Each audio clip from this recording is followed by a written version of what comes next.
Howdy folks, Jambareeqi here, and welcome to another episode of Jambareeqi Orange, the show where my patrons decide what I review. The options for this month's episode included The Return of Jafar, The Adventures of Mark Twain, 101 Dalmatians the live-action remake, Spider-Man, Looney Tunes, Rabbit's Run, and Leo the Lion, King of the Jungle. They chose 101 Dalmatians. Roger and Anita's dogs, Pongo and Purdy, have made 15 puppies, but Anita's boss, the fur-obsessed fashion designer Cruella DeVille, wants these puppies for herself. When Roger and Anita reject Cruella's offer to buy the pups, she orders her henchmen Horace and Jasper to kidnap all 15. Mute taxidermist Mr. Skinner also contributes many stolen puppies too, all totaling in a number of 99 infant dogs. It's up to Pongo, Purdy, and the local wildlife to rescue these pups. Like a lot of Disney live-action remakes, this film isn't exactly necessary. It's pointless even. Most of the film works on the simple novelty of seeing recreated scenes from the animated movie,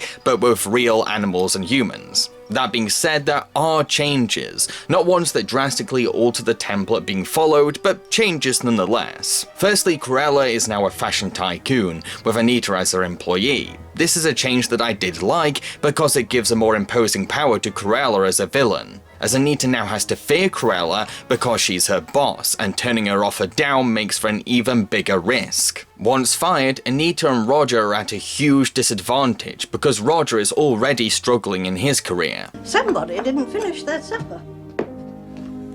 We're on a budget. Waste not, want not, that's my motto.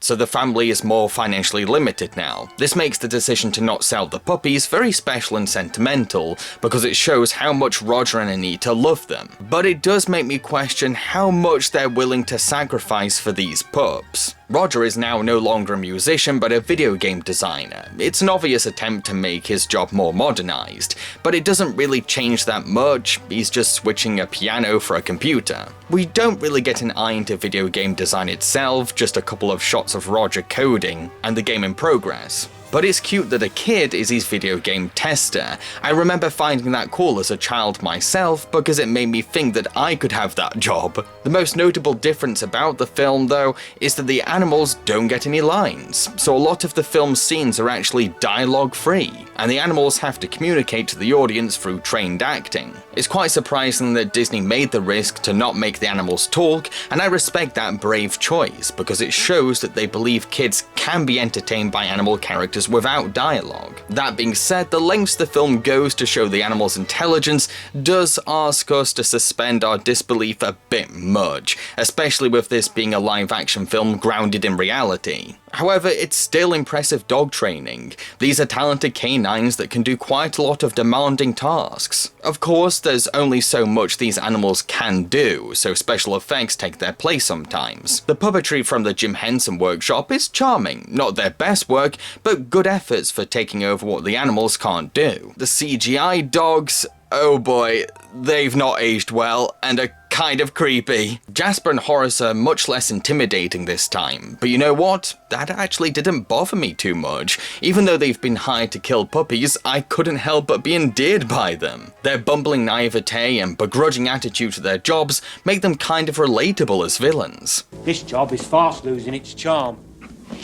The urgent stinks, food's lousy, the lavatory facilities are appalling, and so far, we haven't been paid so much as £1. Even when they try to be threatening, they just come off as cute. They got quite a few laughs out of me, to be honest. Congratulations. You've just won gold, silver, and bronze in the Morons Olympics.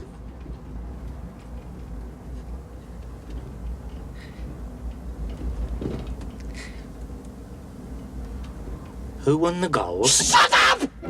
Also, to fill in for the menace missing from Jasper and Horace, we have Mr. Skinner, a man who apparently had his vocal cords ripped out by a dog, making his job for Cruella very personal. Almost a chance for revenge. Just look at his smile when he sees a puppy. Ugh. Plus, the fact that he can't talk actually adds a lot to his character, because his whole personality is conveyed through his shadowy costume design and slimy acting. I also love the little touch of making him communicate through the phone using Morse code. That's a neat little development. One important thing to note is that this film was written by John Hughes, the creator of Home Alone, and you can really tell, especially in the second half of the film, because there's a much bigger emphasis on slapstick and violence against the bad guys. While these traps and attacks on the bad guys aren't as creative as Kevin McAllister's, they're okay for what they are. And it's not afraid to get a little bit dangerous too. Plus, it is satisfying seeing the monstrously vain Cruella being muddied up and humiliated. But the main reason that this film is remembered is Glenn Close as Cruella DeVille. Holy crap, I just adore her. It's such an entertainingly fabulous performance. Close is having so much fun being a Disney villain, ripping the scenery apart with her campy delivery and snarky banter. Alonzo. The drawing. Take the drawing from Anita and hand it to me. Is that difficult? Oh man, I just love her so much. So much. She's the best thing about this movie. I can't count how many times she made me laugh really loudly. Do you like sports, Frederick?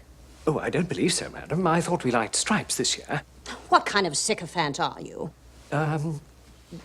What kind of sycophant would you like me to be? To conclude, 101 Dalmatians does do a few minor things differently to the original animated film, but not to the point where I feel like a remake was entirely necessary. Some of the changes work well, but most of them don't exactly do anything to the story. Overall, it's a cute, okay film, acceptable at best. I enjoy myself just fine. I would say it's more fun than most Disney live-action remakes. The main reason why, though, is Glenn Close. She is the movie's saving grace and its true star, a magnificent comedic villain performance on her end. I've been Jambareeqi and I hope that you enjoyed this review. If you did, then feel free to like, subscribe, and share. So, what am I going to be reviewing in the next episode of Jambareeqi Orange? Well, that's entirely up to my patrons. The options for next month's episode include Playmobil: The Secret of Pirate Island, The Fast and the Furious, The Angry Birds movie, 102 Dalmatians, the live-action Kim Possible movie, and Wonder Park. That's a pretty awesome selection, am I right?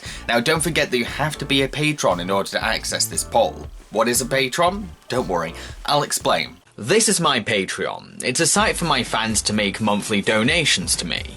Those who donate are called patrons. The money I receive goes towards funding my videos and serves as a supportive income for me. Patrons can donate as much as they want each month and stop donating any time.